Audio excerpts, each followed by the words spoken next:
আসসালামু আলাইকুম ওয়া রাহমাতুল্লাহি ওয়া বারাকাতুহু।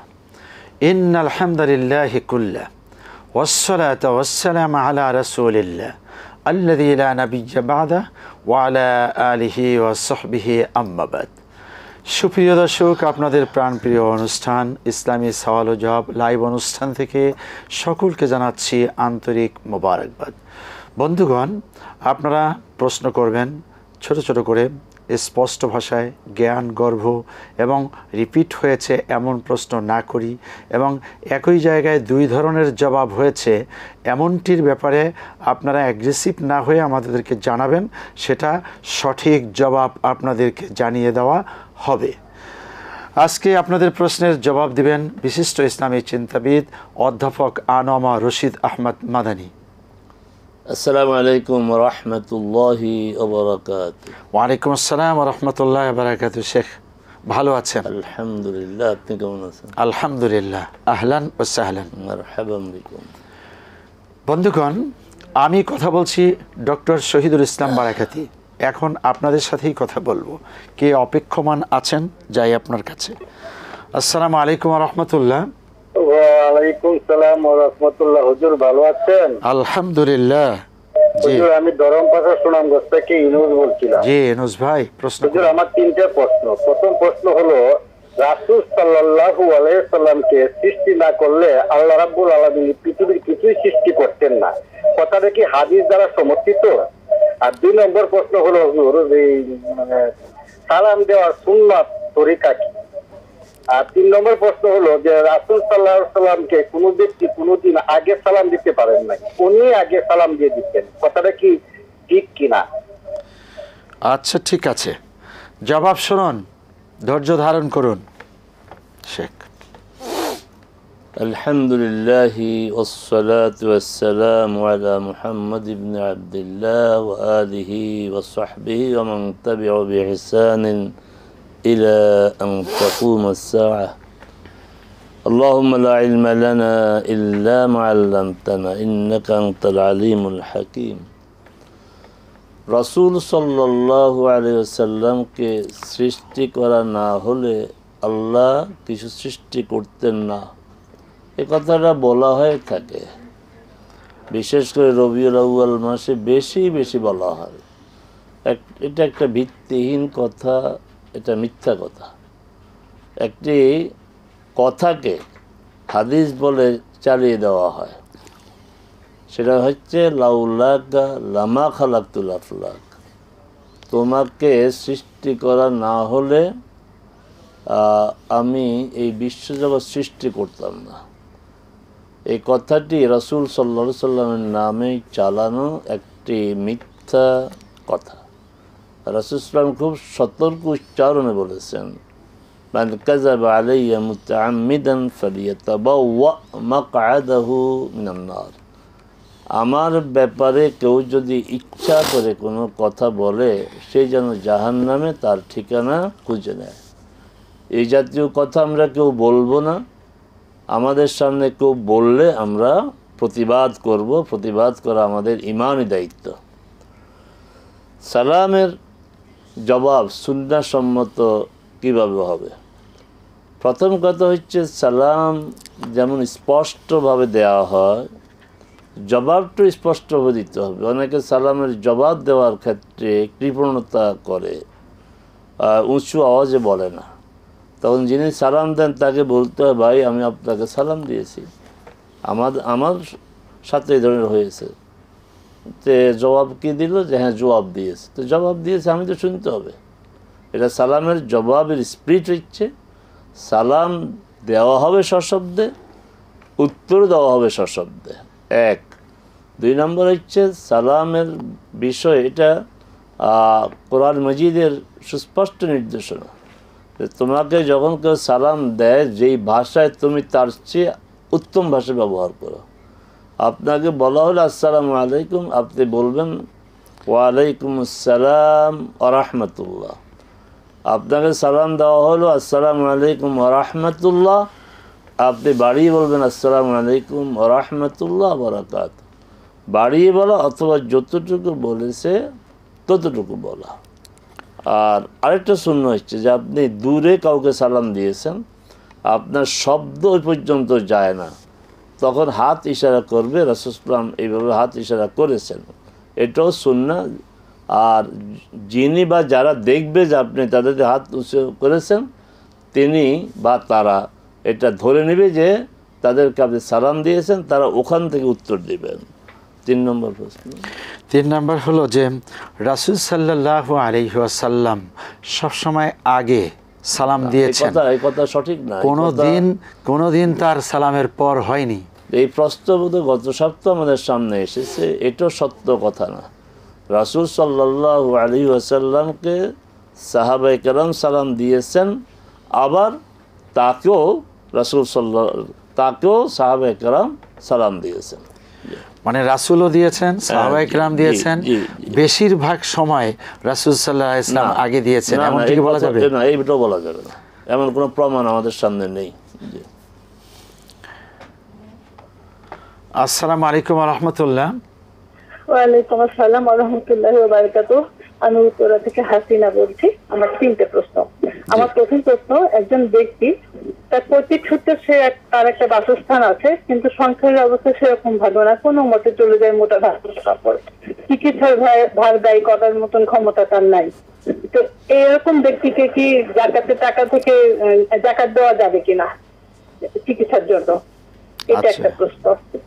দ্বিতীয় প্রশ্ন, কোন মৃত ব্যক্তি কাউকে নমিনি করে গেছেন কোন একজনকে, এই নমিনি যে তাকে করা হচ্ছে, সে কি ওই ব্যক্তির মৃত্যুর সাথে সাথে কি তার অন্যান্য ওয়ারিসদের মধ্যে টাকাটা কি তাকে বন্ধন করে দিতে হবে?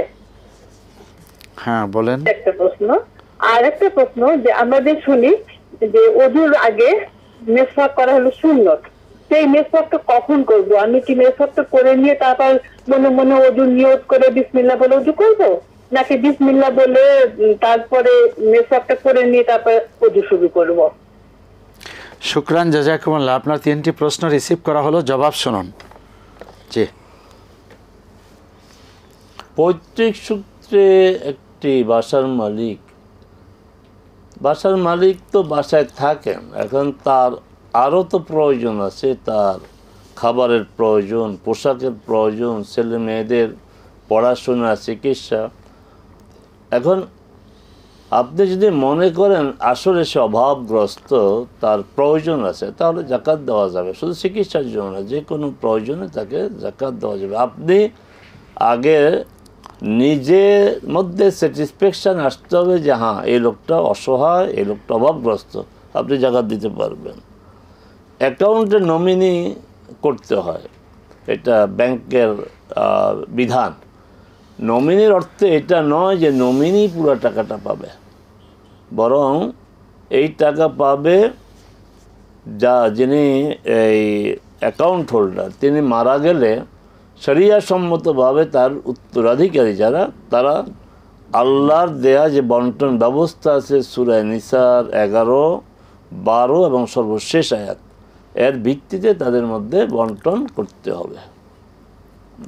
হ্যাঁ, আর একটা হলো যে মেসওয়াক, এটা কোন সময় সুন্নাত?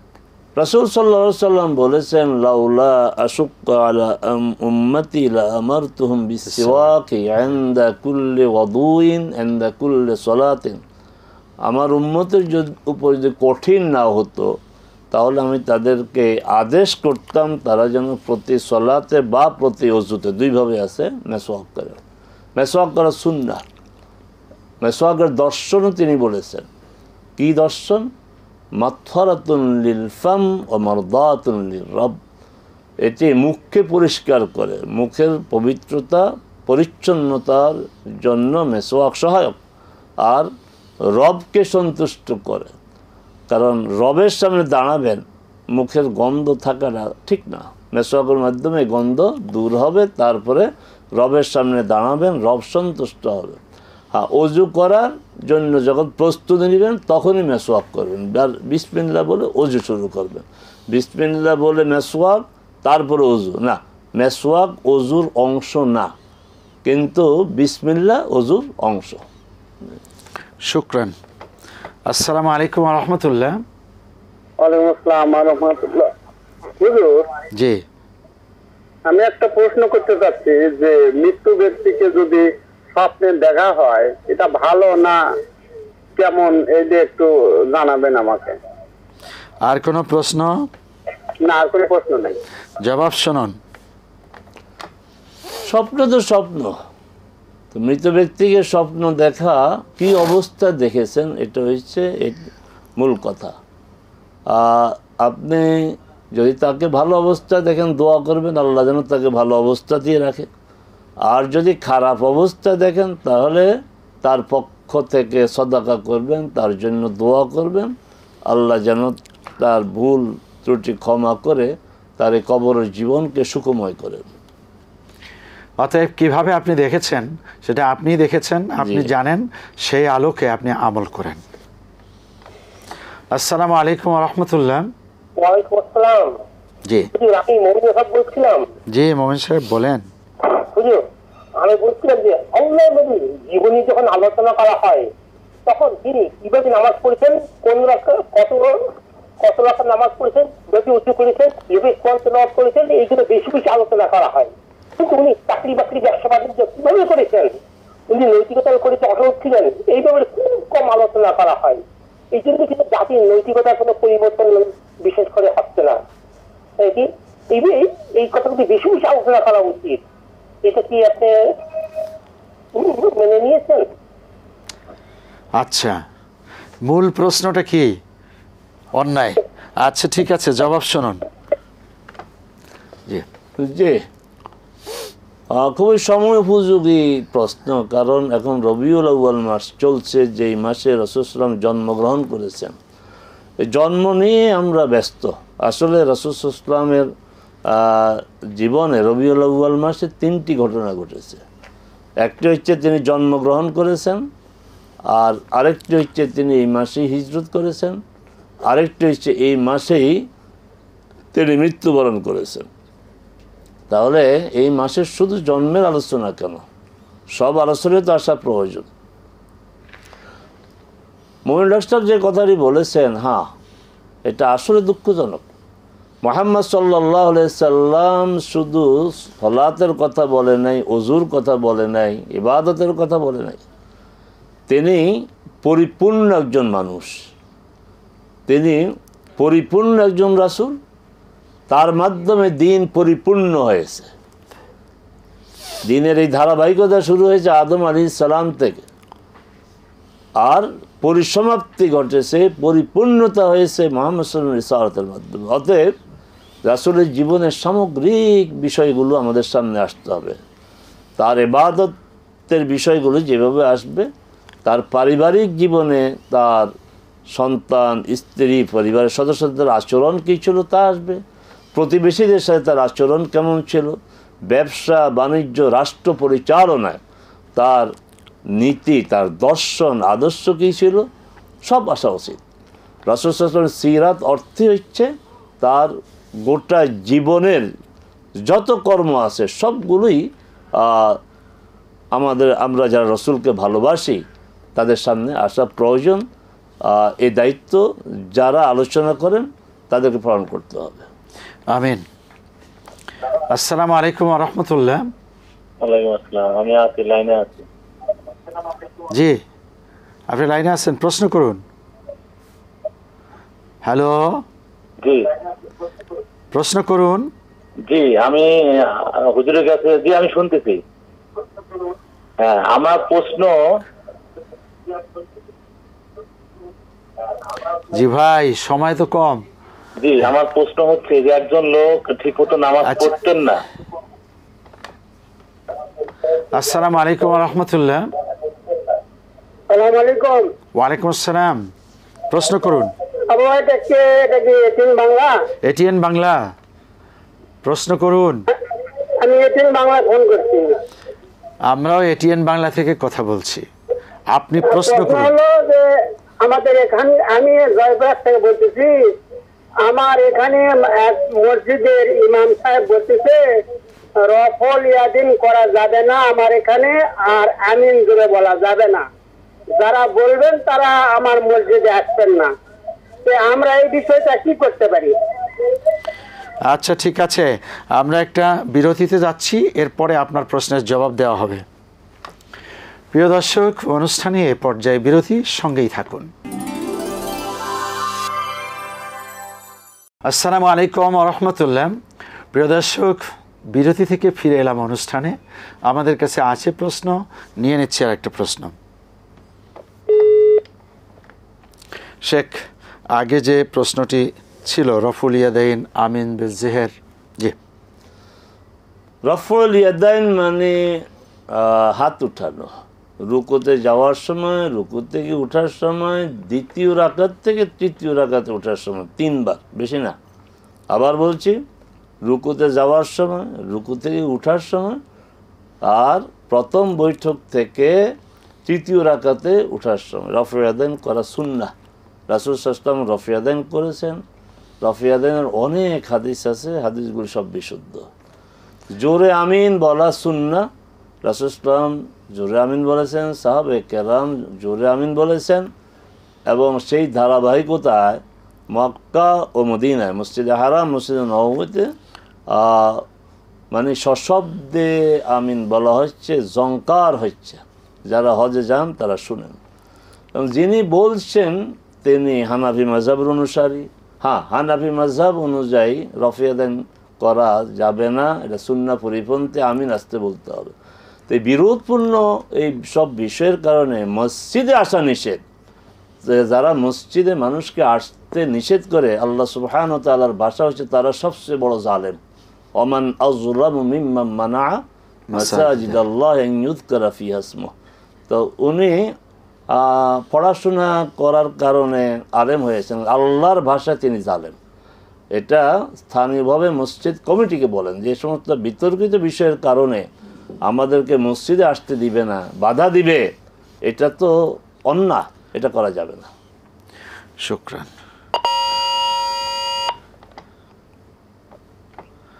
আসসালামু আলাইকুম ওয়া রাহমাতুল্লাহ। ওয়ালাইকুম আসসালাম। জি প্লিজ, প্রশ্ন। ওয়ালাইকুম আসসালাম। হুজুর, আমার একটা প্রশ্ন ছিল। বলুন। একটা হলো, ওযু করার পরে আমরা যে তাশাহুদ পড়ি, এই তাশাহুদ পড়ার সময় অনেকে বলে যে উপরের দিকে তাকিয়ে কিংবা আকাশের দিকে তাকিয়ে তাশাহুদ পড়তে হয়, এটা কি কতটুকু সত্য মিথ্যা? তারপরে আর একটা হলো, আরাফাত হজ করার সময়, তাওয়াফ করার সময় অথবা সাফা মারোয়া দৌড়াবার সময় কোনো কিছু খাওয়া যাবে কি, পানি বা অন্য কোনো জিনিস, যেমন কোনো ডায়াবেটিস রোগী বা অন্য কোনো রোগীরা তাতে পানি পিপাসা বা কিছু লাগতে পারে, তখন এগুলো কি খাওয়া যাবে? আপনার দুটি প্রশ্ন নিয়েছি, আর তো নেই? জি, আরো প্রশ্ন আসলে। বলুন। আর একটা, আরাফার দিন রোজা রাখা কি বাধ্যতামূলক? কোথায় আরাফা? জি, আরাফার দিন কি রোজা রাখা কি বাধ্যতামূলক? আপনি কি হজে আছেন সেই সময়? না, হজে গেলে, মানে হজ করার সময়। আচ্ছা ঠিক আছে, বুঝতে পেরেছি, জবাব শুনুন। জি। ওযু করার পর আশহাদু আল্লা ইলাহা ইল্লাল্লাহু ওয়াহদাহু লা শারীকা লাহু ওয়া আশহাদু আন্না মুহাম্মাদান আবদুহু ওয়া রাসূলুহু আল্লাহুম্মা ইজআলনি মিনাত তাওয়াবিন ওয়াজআলনি মিনাল মুতাতাহহিরিন বলা খুবই মর্যাদার। ওমর ইবনুল খাত্তাব রাদিয়াল্লাহু তাআলা থেকে বর্ণিত হাদিস। ওযু করার পরে যে এই তাশাহুদ এবং এই দোয়াটি পড়বে, জান্নাতের 8টি দরজা তার জন্য খুলে দেওয়া হবে। ফুতিহাত লাহু আবওয়াবুল জান্নাতি সামানিয়া ইয়াদখুলু মিন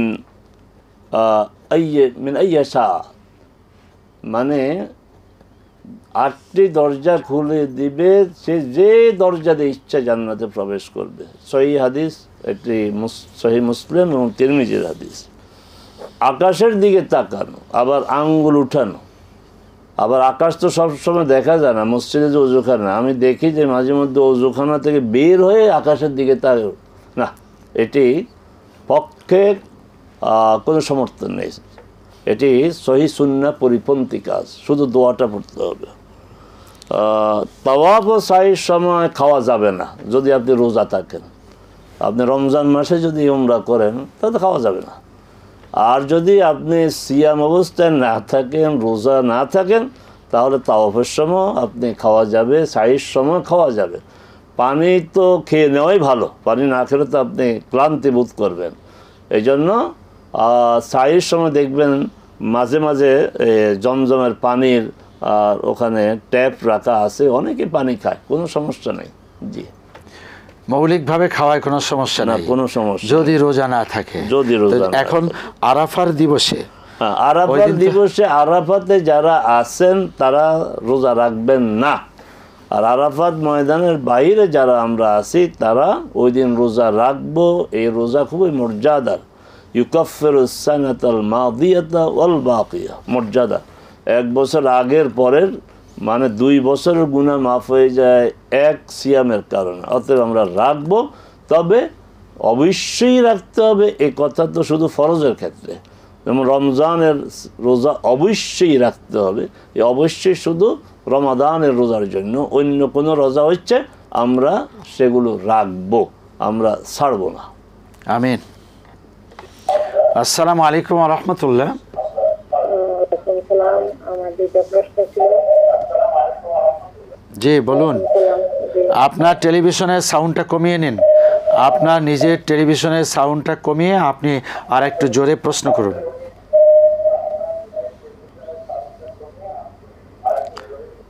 জি প্রশ্ন করুন। হ্যালো, হ্যাঁ আমরা শুনতে পাচ্ছি, বলুন। আসসালামু আলাইকুম। ওয়ালাইকুম আসসালাম। প্রশ্নটা হলো, আমার এক বোন বলছেন যে আমাকে এশার নামাজ পড়ার পরে 2 রাকাত হালকিন নাফিল নামাজ পড়ার জন্য। আমি আমাদের নিচে সবসময় এই নামাজটা পড়তে আছি। এটা নাকি আমাদের আম্মাজান আয়েশা রাদিয়াল্লাহু আনহা পড়তেন। এই নামাজটাকে আমি এখনো চালিয়ে যাব? এটা হলো একটা প্রশ্ন। আর আরেকটা প্রশ্ন হইলো, আমি হাঁটু ব্যথার কারণে এখন সেজদা দিয়ে নামাজ পড়তে আমার খুব কষ্ট হয়। আমি নামাজের সাউন্ডলেস করি না, নামাজের সবগুলি নামাজ আমি দাঁড়াই করি, শুধু সেজদার সময় চেয়ারে বৈশা হাত রাই করে সেজদা করি। এখন আমি কি করতে পারি? এই দুইটা হইলো আমার প্রশ্ন। ঠিক আছে, জবাব শুনুন। এশার পরে 2 রাকাত সুন্নত, নফল 2 রাকাত পরিষ্কার হয়নি। জি। এশার 4 রাকাত ফরজের পর 2 রাকাত সুন্নত তো আছে, আমরা পড়ি। কিন্তু ওই যে আরও 2 রাকাত সুন্নত, এটা রাসূল সাল্লাল্লাহু আলাইহি সাল্লাম কখনো কখনো পড়তেন। আম্মাজান আয়েশা নিয়মিত পড়তেন, এমন কোনো প্রমাণ আমাদের সামনে নেই। আর আপনি তো নিজে আমল করতেই আছেন, তো করতেছেন জেনে প্রশ্ন করে জানবেন, তারপরে তো করবেন। আপনি তো করা শুরুই করে দিয়েছেন না। এইভাবে আয়েশার পরে এই সুন্নত রাসূলুল্লাহ বসে 2 রাকাত সালাত পড়েছেন বলে হাদিস আছে। আম্মাজান আয়েশা পড়তেন, এই ব্যাপারটি প্রমাণিত না। আর সহি সুন্নাহ হচ্ছে স্থায়ীভাবে যে সুন্নাহ, সেটা হচ্ছে এশার 4 রাকাত পরে 2 রাকাত সুন্নত পড়বেন, ভিতর পড়বেন না। কারণ এশার সাথে ভিতর পড়া এটা সুন্নাহ পরিপন্থী। এশার সময় হচ্ছে শোয়ার আগে, ঘুমানোর আগে। কিন্তু আমাদের দেশে কোত্থেকে যে প্র্যাকটিসটা আসলো যে এশার 4 রাকাত 2 রাকাত সুন্নত তারপরে ভিতর পড়ে, বড় বড় আলেমরা দেখেছি। অথচ রাসূল সাল্লাল্লাহু আলাইহি ওয়াসাল্লাম বলেছেন যে ভিতর পড়বা তোমরা ঘুমানোর আগে, আর যারা শেষ রাত্রে উঠবে তারা পড়বে শেষ রাতে। শেষ রাতে যে যার উঠার অভ্যাস আছে তিনি শেষ রাত্রে পড়বেন। শেষ রাত্রে উঠার ব্যাপারে নিশ্চয়তা যার নেই সে ঘুমানোর আগে পড়বে। এইভাবেই পড়া সুন্নাহ। এশার সাথে পড়ার কারণে এখন আমাদের নামাজ শিক্ষার বইগুলোতে এইভাবে লেখা হয়েছে হয় যে এশার নামাজ কয় রাকাত? এশার নামাজ হচ্ছে 4 রাকাত, 9 রাকাত 9 রাকাত, 4 রাকাত ফরজ, 2 রাকাত সুন্নাত, 3 রাকাত ভিতর। আরে ভিতর কোথায় এশার অংশ হয়ে গেল? অতএব এই ভ্রান্তিগুলো আমরা পর্যায়ক্রমে দূর করব। এশার সাথে আমরা সুন্নত পড়ব, ভিতর পড়ব না। ভিতর পড়ব ঘুমানোর আগে অথবা শেষ রাতে। সবকিছুই তিনি দাঁড়িয়ে করেন, শুধুমাত্র সেজদার সময় চেয়ারে বসেন। আপনার কষ্টটা আপনি বুঝেন। আপনাকে শুধু না, আল্লাহ তার বান্দাদেরকে কষ্ট দিতে চান না। লা ইউকাল্লিফুল্লাহু নাফসান ইল্লা উসআহা। তিনি কাউকে তার সামর্থ্যের বাইরে কিছু চাপিয়ে দেন না। ইউরিদুল্লাহু বিকুমুল ইউসরা ওয়ালা ইউরিদু বিকুমুল উসরা। তিনি সহজটা চান, তোমাদের জন্য কঠিনটা চান না। আপনি যেভাবে পারবেন না ওইভাবে করবেন না, আপনি যেভাবে পারবেন ওইটাই করবেন। আসসালামু আলাইকুম ওয়া রাহমাতুল্লাহ। ওয়ালাইকুম আসসালাম। প্রশ্ন। আসসালামু আলাইকুম। ওয়ালাইকুম আসসালাম। জি, প্রশ্ন। আমার প্রশ্ন হলো, বলবো? বলেন।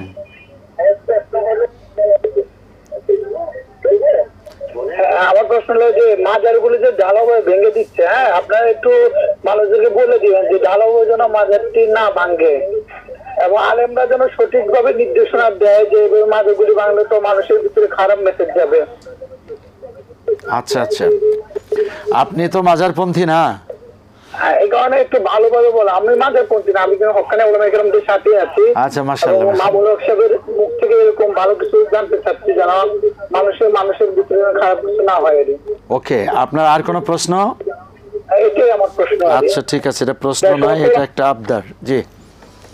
শুধু মাজার কেন, এই যে প্রতিপক্ষের বাড়িঘর ভাঙা হয়, ওইটাও তো প্রশ্ন করার প্রয়োজন ছিল না, কোনোটাই ঠিক না। ক্ষোভের বশবর্তী হয়ে কারো স্থাপনা ভাঙা, কারো বাসা ব্যবসা প্রতিষ্ঠান ভাঙা, কোনোটাই ঠিক না। কেউ যদি অপরাধ করে থাকে, অন্যায় করে থাকে, জুলুম করে থাকে এবং করেছে, সেটা রাষ্ট্রীয় যে আইন রয়েছে সেই আইনের অধীনেই তার এই অপরাধের, এই দুষ্কর্মের, এই জুলুম নির্যাতন যে করেছে তার বিচার হবে।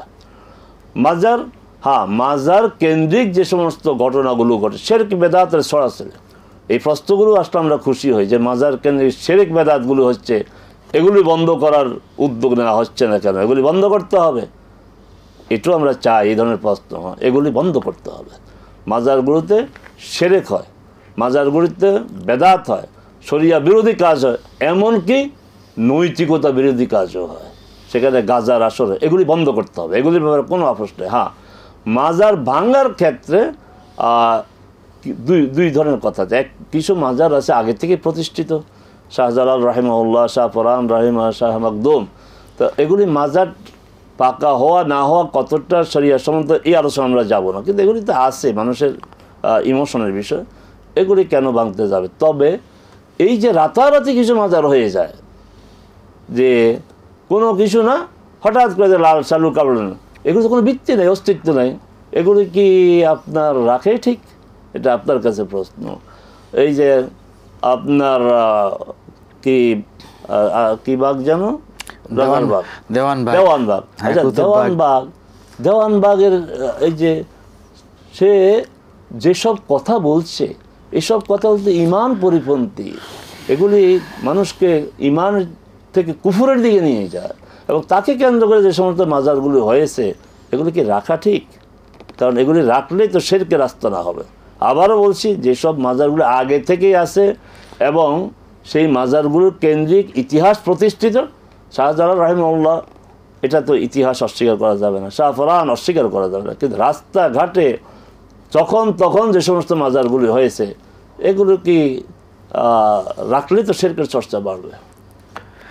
ওনার স্পিডটা এখানে আপনার জবাব এসে গেছে যে আসলে গণহারে খালি ভাঙ্গাভাঙ্গির কাজটা না, এইটা আসলে একটা প্রতিহিংসা বুঝায়। এটা গণহারে ভাঙ্গাভাঙ্গি এগুলো সাধারণ লোকরা করে, তাদের আপনার এই যে মূল চেতনাটা হচ্ছে ওইটা, যেখানে শিরক হয়, বেদাত হয়, কিন্তু এই চেতনার কারণে এই দায়িত্ব নিজেরা না নয় ভালো, স্থানীয় প্রশাসনের মাধ্যমে এখানকার অপরাধগুলিকে বাতিল বলে ঘোষণা করে দিয়ে বন্ধ করা। জি।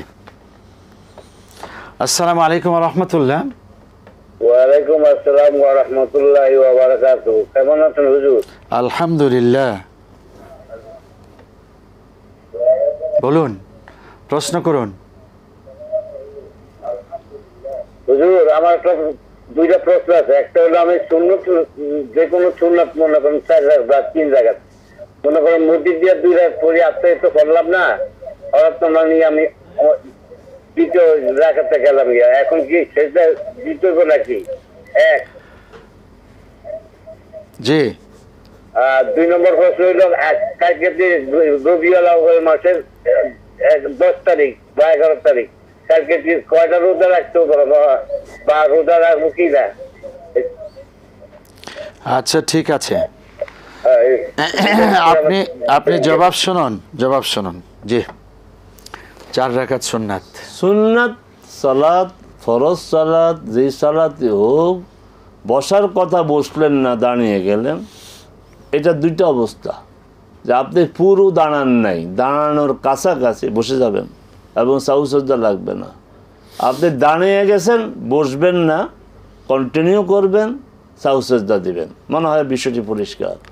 2 রাকাত পড়ে বসার কথা আপনি ভুলে গেছেন, দাঁড়াচ্ছেন, দাঁড়ানো এখনও শেষ হয় নাই, বসে যাবেন, সাহু সাজদার প্রয়োজন নেই। দাঁড়িয়ে গেলেন, বসবেন না, বাকি সালাত আদায় করবেন, শেষে সাহু সাজদা দিবেন। রবিউল আউয়াল মাসের কোনো রোজা নেই।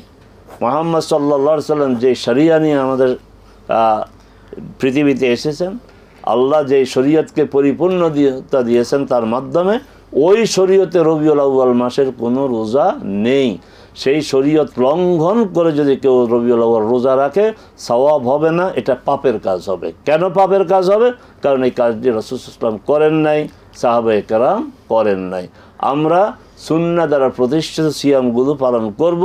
আমরা শাওয়ালে 6টি রোজা রাখবো, আশুরার রোজা রাখবো, আরাফার রোজা রাখবো, প্রতি মাসে 3টি রোজা রাখবো, সোমবার বৃহস্পতিবার আমরা রোজা রাখবো। আল্লাহ আমাদেরকে এই রোজাগুলো পালন করার তৌফিক দিন।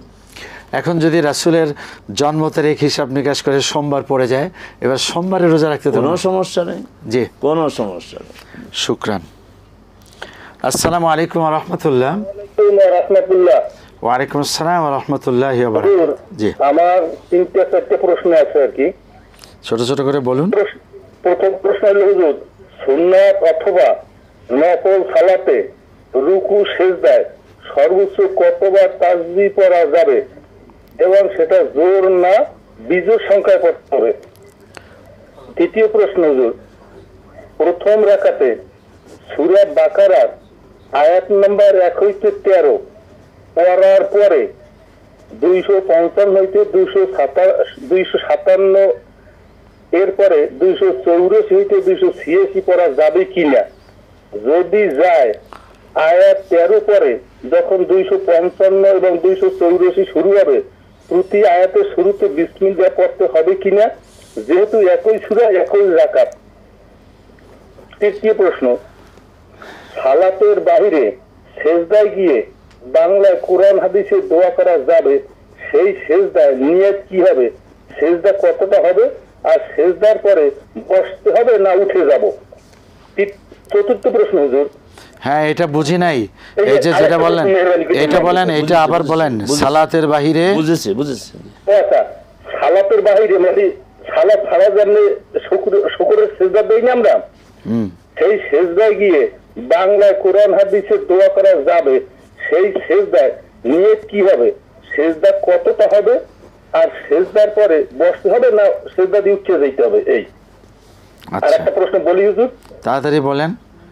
যে আল্লাহ বলতে, যে হে আল্লাহ, আমি যেন আপনার ও আপনার রাসূলের ভালোবাসা পাইতে পারি, তারপর হে আল্লাহ, আমি আপনার এবং রাসূলের ভালোবাসা ও মহব্বত চাই, সঠিক আছে কিনা, এই কথা বলা যাবে কিনা? এই 4টা প্রশ্ন। আসসালামু আলাইকুম ওয়া রাহমাতুল্লাহ। ওয়ালাইকুম আসসালাম ওয়া রাহমাতুল্লাহ। শুনুন জবাব। জি, শুধু সুন্নাত সালাত কেন, ফরজ সালাতেও আপনি রুকু এবং সিজদায় তাসবিহ আপনি যতবার পড়তে চান পড়তে পারবেন বিজোড়। আমরা এর আগেও বলেছি সুবহান রাব্বিয়াল আযীম, সুবহান রাব্বিয়াল আলা, এর বাইরে তো তাসবিহ আছে। সুবহানাকা আল্লাহুম্মা বিহামদিকা আল্লাহুম্মা গফিরলি, সুবহুন কুদ্দুসুন রব্বুল মালাইকাতি ওয়ার রূহ, আল্লাহুম্মা লাকা রাকাতু ওয়া বিকা আমানতু ওয়া লাকা আসলামতু, খাশা সামঈ ওয়া বাসারি ওয়া লাহমি ওয়া দামি ওয়া মুখি ওয়া আযামি ওয়া আসামি লিল্লাহি রাব্বিল আলামিন। এভাবে বিভিন্ন দোয়া আছে রুকুতে সিজদাতে। শুধু সুবহান রাব্বিল আযীম কেন, এই তাসবিহগুলো মুখস্থ করেন এবং পড়েন। হ্যাঁ, ফরজ সালাত বেশি লম্বা করা যাবে না যদি আপনি জমাতে পড়েন। জমাতে যখন পড়বেন না, আপনি তো ইমামের অধীন না, আপনি একা একা পড়তেছেন, বেশি করে পড়তে পারবেন, সমস্যা নেই। প্রথম রাকাতে সূরা বাকারার 1 থেকে 13, দ্বিতীয় রাকাতে অন্য জায়গাতে পড়বেন, সমস্যা নেই। হ্যাঁ, প্রথম রাকাতে যেহেতু সূরা শুরু করেছেন, বিসমিল্লাহির রহমানির রহিম পড়তে হবে। সূরার শুরুতে অবশ্যই বিসমিল্লাহির রহমানির রহিম পড়তে হবে। পরের রাকাতে আপনি সূরা ফাতিহার শুরুতে তো অবশ্যই বিসমিল্লাহির রহমানির রহিম পড়বেন, তারপরে আপনি যে আয়াতগুলো পড়বেন, যেহেতু সূরার শুরু না, বিসমিল্লাহ পড়া প্রয়োজন নেই। তারপরে সালাতের বাইরে যে সেজদা, মানে আপনি নিজেই বলেছেন 2 ধরনের সেজদা আছে সালাতের বাইরে, একটা হচ্ছে তেলাওয়াতের সেজদা আর একটা হচ্ছে শুকর আদায়ের সেজদা। তো এটা নিয়ত কি? নিয়ত তো হয়ে গেল, একটা তেলাওয়াতের সেজদা আর একটা শুকরের সেজদা। হ্যাঁ, এইসব সেজদায় আপনি বাংলায় দোয়া করতে পারবেন, কোরআন সুন্নাহর যে সমস্ত দোয়া আছে বাংলায় বলতে পারবেন। না, এই সেজদার পরে বসারও দরকার নেই, সালামও দরকার নেই, শুধু আল্লাহু আকবার বলে আমাদের আর জবাব দেওয়ার সুযোগ থাকলো না। আপনি এই পর্যন্ত যা বলেছেন, আল্লাহ যেন আমাদেরকে আমল করার তৌফিক দান করেন। রবিউল আউয়াল চলছে, আমরা রাসূল সাল্লাল্লাহু আলাইহি ওয়াসাল্লামকে শুধু এই মাসেই মানব না, সারা বছরই মানব। ইতাআতে রাসূল আমাদের ভিতরে যাতে থাকে, হুব্বুর রাসূল যাতে থাকে, এই লক্ষ্যে সিদ্ধান্ত নিয়ে আজকের মতো বিদায় নিচ্ছি। আসসালামু আলাইকুম ওয়া রাহমাতুল্লাহি ওয়া বারাকাতুহু।